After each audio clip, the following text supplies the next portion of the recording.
আসসালামু আলাইকুম ফ্ৰেণ্ডছ, আকৌ এটা নতুন ভিডিঅ'লৈ আপোনালোকক স্বাগতম। আজি আকৌ খলিহনা আৰু পুঠি মাছ আনিলোঁ। আজি খলিহনা আৰু পুঠি মাছ আমি পালেং শাকেৰে বনাম। আমাৰ নিজৰ বাৰীৰ পালেং শাক। মোৰ দাদাক লৈ যাম এতিয়া পালেং শাক তুলিবলৈ। আসসালামু আলাইকুম ফ্ৰেণ্ডছ, এতিয়া আজি আমি অকণি মাছ, পুঠি মাছ আৰু খলিহনা মাছ পালেং শাক দি বনাম। খোৱাত এইটো খুব বেলেগ ধুনীয়া লাগে খাই। আপোনালোকে এদিন ট্ৰাই কৰি খাই চাব, খাই চাই আমাক কমেণ্টত জনাব প্লিজ। আহক দে ভণ্টি, ভাইদেউ নহয়, ভাইদেউ অহা নাই, ভণ্টিক লৈ শাক উঠাবলৈ গৈ আছো।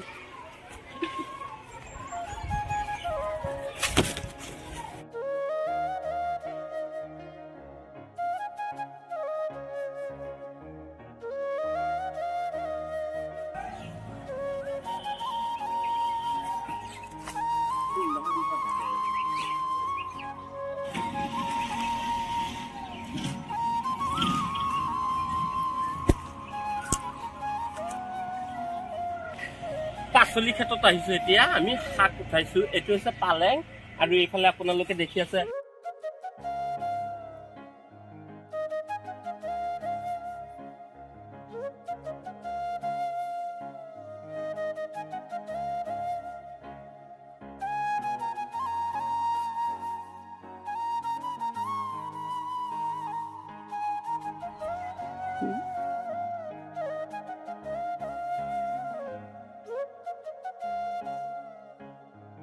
এতিয়া এইটো লোৱা মাছ দি বনালে আজি মাছেৰে জোলেৰে খুব ধুনীয়াকে এসাঁজ ভাত খাম।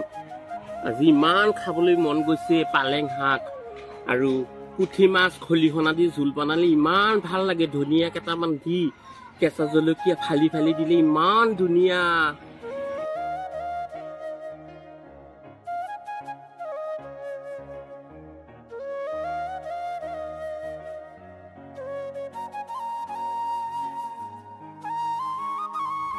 শাক লৈ পেলাই এতিয়া ঘৰলৈ আহিবলৈ।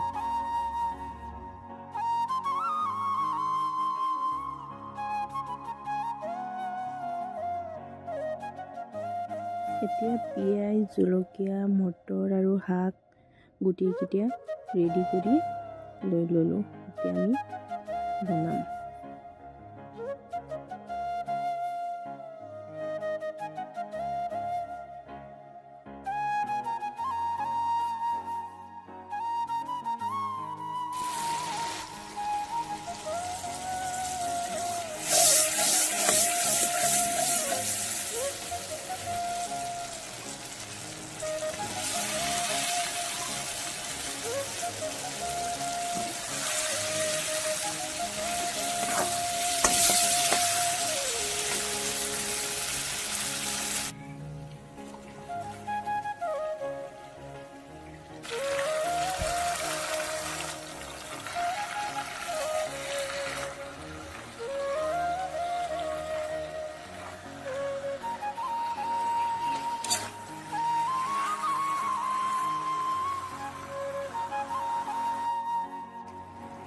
এইবাৰ আমাৰ তৰকাৰী ৰেডি হৈ গ'ল। এতিয়া কেঁচা জলকীয়া কেইটামান দি দিওঁ।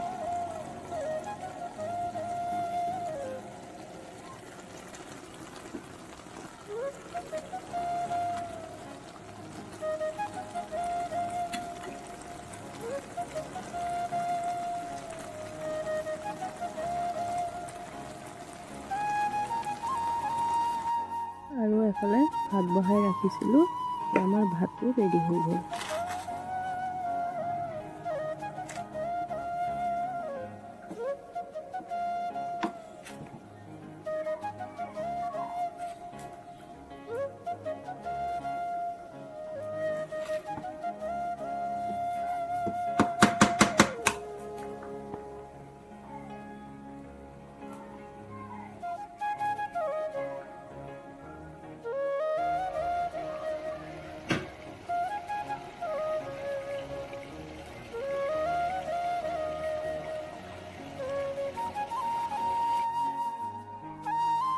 আৰু আমি চবেই একেলগে এতিয়া খাবলৈ বহিছোঁ।